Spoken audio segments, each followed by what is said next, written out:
What if the middle, even when it's messy, and let's be real, it usually is, isn't just something to survive, but actually a sacred space where real growth happens? Today, we're diving into the messy middle, that wild and wonderful stretch between who you were and who you're becoming. It's where the good stuff lives, even if it's wrapped in chaos and served with a side of self doubt. Welcome to Motherhood and the Messy Middle, where two moms, proudly planted right in the thick of it, we're shining the light on the miracles inside the mess so you can feel a little less alone and maybe even just a little less messy. Welcome to Motherhood and the Messy Middle, where grade school meets grown kids, hot flashes meet holy fire, and no topic is too messy for this village. I'm Robin, one half of the voice behind this podcast. Nicole and I are two moms who slid into each other's DMs and built a virtual village where we are inviting you into our honest, healing, and often hilarious conversations that help you feel not so alone in the beautiful chaos of motherhood and midlife. We talk about what it really means to mother, to grow, to fall apart, and rebuild, spiritually, emotionally, hormonally, and sometimes all before breakfast. So whether you're in the thick of motherhood, facing perimenopause, praying hard, or just tired of pretending you're fine, this space is for you. Let's dive in. Okay, Nicole, now this title, The Messy Middle. It sure is catchy. I love some alliteration, but it's also deeply personal and multi-layered for both of us.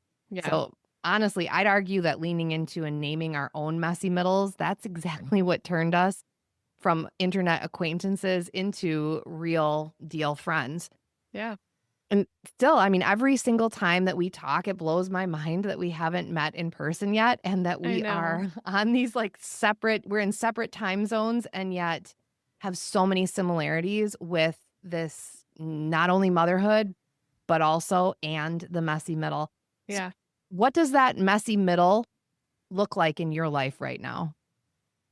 It looks like lots of emotions. It looks like embracing really uncomfortable conversations. It looks like unmet expectations. It looks like embracing the grief that my life and things don't always look like what I thought or hoped or expected, and grieving that, but also celebrating what they do look like.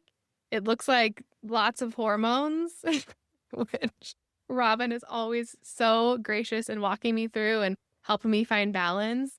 And it looks like exploring who I am in this new season of motherhood as my kids are adolescents and teenagers and young adults. And who am I now that they're kind of growing into really who they are? What does that mean for me? Yeah, when you just said hormones, I literally started having a hot flash. So we're going to increase the fan speed here. And I also was thinking of the hormones with the children because Yes. that is a navigating, messy, beautiful. One of my Yes. favorite phrases is like just a beautiful disaster, right? And Yes. messy middle, as I've looked at it, is that there are so many different ways to look at a messy middle, and it really is the process of growing. Yeah, that's good. My professional history was as a high school math teacher, and I don't know if I ever told you this, but I worked at an art and science school at one point, and then an arts integration magnet at another point. And I actually went to the Kennedy Center for a training to help bring back professional development on arts integration for our school. That's so cool.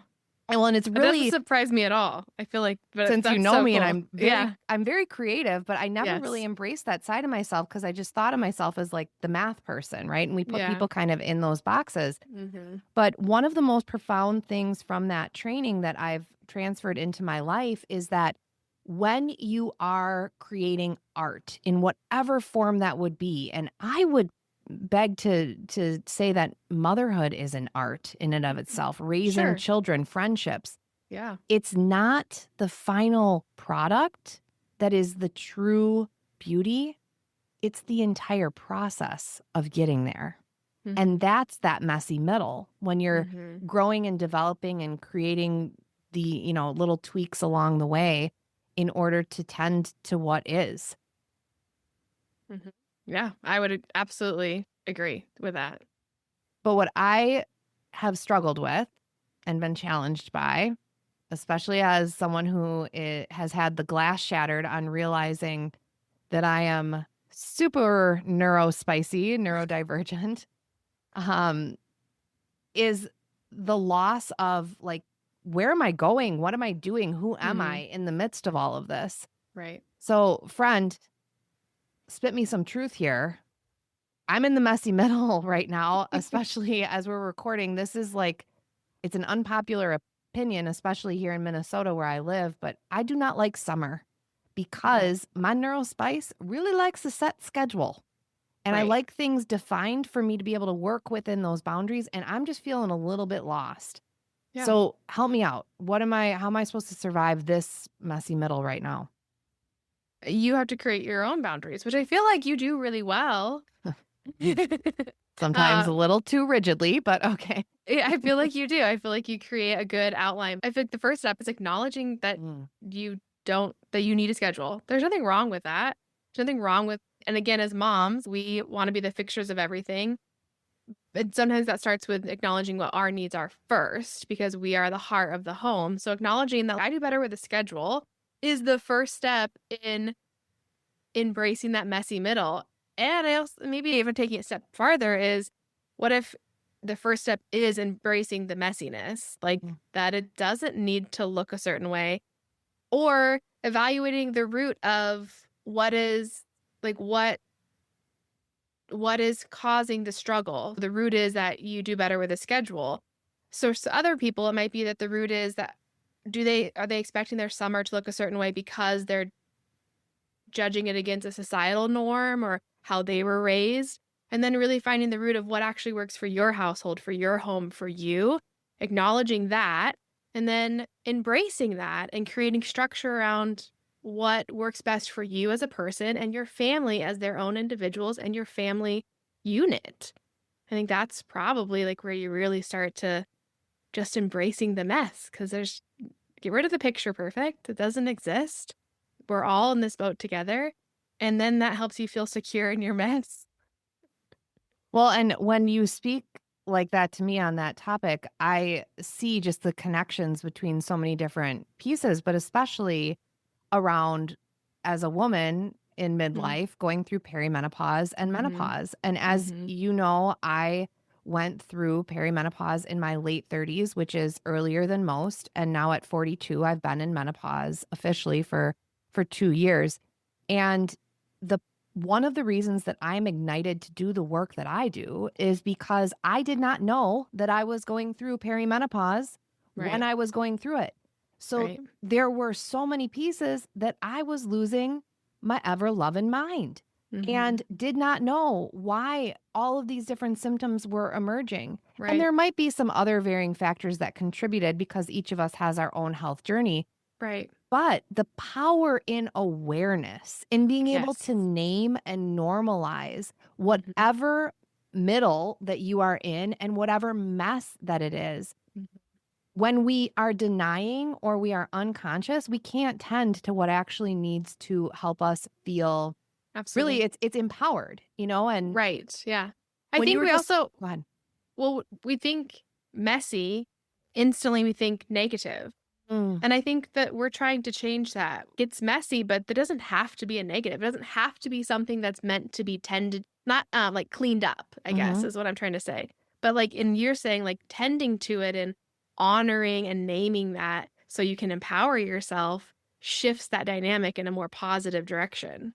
I love that because it is that work around mindset with not only a Mm-hmm. growth mindset, but abundance, where you shift the energy based off of what it is that you're bringing to that word, that dynamic. Mm-hmm. And, you and I both identify as being neurodivergent. Right. And there, up until recently, I would say a lot of the narrative of our society was that that was negative. Right. Having ADHD, having dyslexia, having, autism, Mm-hmm. that those are things that, well, they're not typical, Right. they're not even the word the word normal. I don't like that word. No, we don't use that word in our house. We use Yeah, and typical and we use neurotypical, or like, but we don't use normal or regular or you how, know like, what I no. shifted it into with my daughter is average. I'm like, no, you are not average, honey. Right. You Right. are very different than average. And Yeah. that is okay because we need the fullest express. And maybe that's part of the math side of me too. You know, we need the fullest Yeah. expression of everyone in order to find what, we can kind of define in order to be able to make sense of it. But when we Mhm. are able to step into our fullest selves and let go of our expectation and really Mhm. embrace the power that is in, like I said, that process, right? Not the final Mhm. product of getting out of what this is right now. It's embracing this journey of whatever that mess is Right. to be able to feel empowered, like we have some Right. control. Right. That's the delicate space of where I think it almost would be appropriate to think of it as a negative connotation if you are feeling powerless. Right. If you are not sure, like for me with perimenopause, I did not know Right. why all of these things were happening. And I was just trying to survive and maybe piece together a full night of sleep and trying to do all of these things Mhm. where when we have the ability to be aware of what is the mess, define it, that's when we can start navigating how we want to respond. Right. And sometimes responding is a really great therapy and recovery term that I practice all the time, and it's radical acceptance. Mhm. Yeah. Radically accepting Yeah. what is, even when it's uncomfortable or it is unexpected Mhm. from what we thought was going to be. You do such a good job with that in the work that you do, in the mindset shifts and the energy and realigning and using vocabulary that is empowering for meeting women where they're at. I'm repeating myself, but the vocabulary to move forward and to see a different direction and see hope of, like you've said, when we can name it, like it's perimenopause, there's something in that makes us feel, okay, I can see it, I can identify it, and I can relate to what, then it's easier to identify and relate to other people. And again, feeling seen and connected creates this beautiful, powerful experience. But this is not necessarily the greatest example in the world, but I have dyslexia and one of my middle son has dyslexia and dysgraphia. And there was something on the news about the California governor, I don't remember his name, Newsom. Awesome. Yep. Okay, and he said something about being dyslexic. I don't know anything about Newsom. I don't have an opinion about him, but he said that he was dyslexic. And I told that to my son, and it was like someone in power who is successful is admitting that he has this thing that my son sees as such a negative thing, and it's something hard. He has to work much harder than an average student, and he has to receive accommodations that make him feel different than other students in order for him to have the same starting place. And he saw this person, and so there is something powerful in talking about where we're at in the messy middle to give someone else some encouragement for what's ahead or what's possible. Because, like, just to see my son's connection was really powerful. He also doesn't know anything about this governor, but just knowing he was successful and he has the same thing he did, it was like, oh, okay. Yeah, that is powerful.